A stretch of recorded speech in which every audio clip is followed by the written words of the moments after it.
How to find your soulmate. Is finding true love really old-fashioned? Is it just a pipe dream? You may think it never happens to anyone in real life. You might think it's just not possible. If you're like me, and you like to think that there may be some truth to the stories and what you see in the movies, then read further.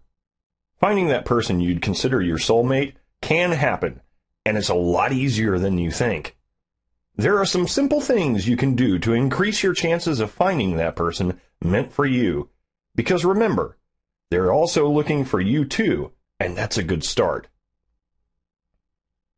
First of all, consider yourself and who you are.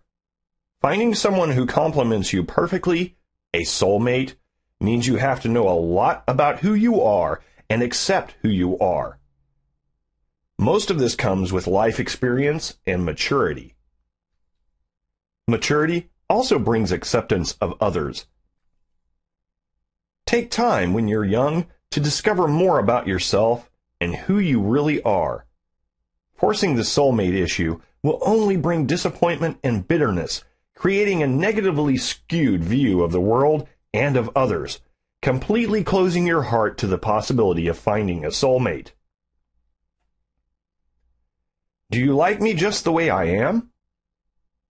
Some people have decided exactly what their dream soulmate would be like.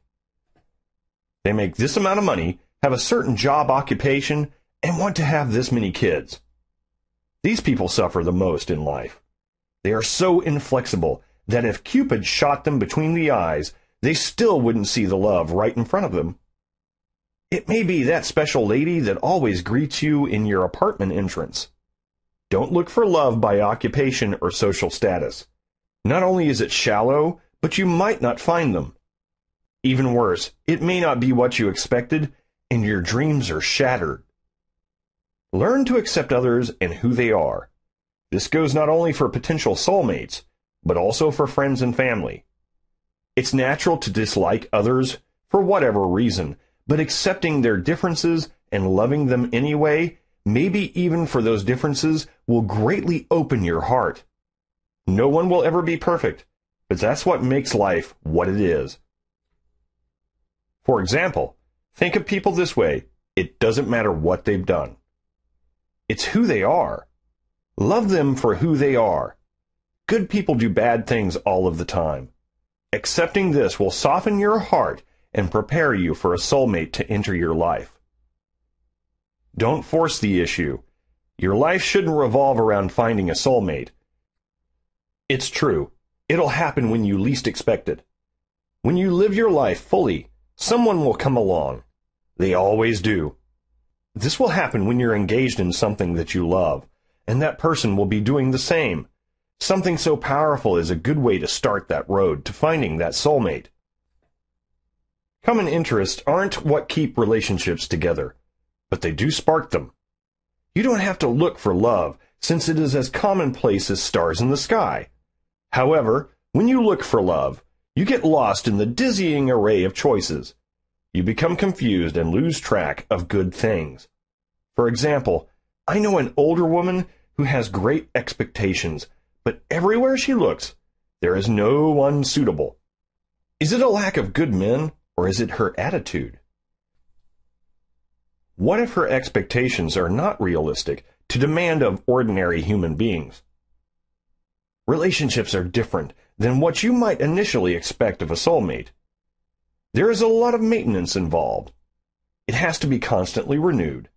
Some even say that you are married to the same person many times. People are always changing, and who you might be 5 years ago will be a different person altogether now. That is why the definition of soulmate must be flexible, and your soulmate must keep you happy for decades in the many different ways that you change into. Finally, let go of the traditional notion of soulmate and what it means. Loving and accepting someone for who they are, not how perfect they might be in your eyes, is what having a soulmate means. That goes for how you compare mates to others. Never ever create an ideal in your mind and compare real people to that ideal. It's unreasonable and unfair to those that could love you. So live your life and love who you are. What happens may not be in your control, but you can choose to live peacefully and accept what comes your way. Accept others for who they are. Do these things and your soulmate will manifest in your life naturally. Once this happens, it may forever change who you are and your life going forward.